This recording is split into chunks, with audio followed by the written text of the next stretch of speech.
مين قال إن النشويات عدو؟ النشويات هي اللي بتديلك طاقة تقدر تكمل يومك.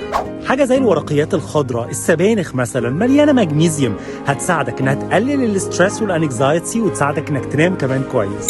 الشجر ده محتاج جذور علشان يكبر وينمو بشكل صحي. احنا كمان بنحتاج المعادن والفيتامينز علشان نكبر وننمو، لكن كمان نحافظ على مناعتنا وصحتنا بأحسن شكل. سيف الفيديو ده لو بتدور على نيوتريشن جولز، وما تنساش تعمل فولو للاكونت بتاعي. مين قال إن النشويات عدو؟ النشويات هي اللي بتديلك طاقة تقدر تكمل يومك. حاجة زي الورقيات الخضراء، السبانخ مثلا مليانة مغنيسيوم، هتساعدك انها تقلل الاسترس والانكزايتي وتساعدك انك تنام كمان كويس. الشجر ده محتاج جذور علشان يكبر وينمو بشكل صحي. احنا كمان بنحتاج المعادن والفيتامينز علشان نكبر وننمو، لكن كمان نحافظ على مناعتنا وصحتنا بأحسن شكل. سيف الفيديو ده لو بتدور على نيوتريشن جولز، وما تنساش تعمل فولو للاكونت بتاعي.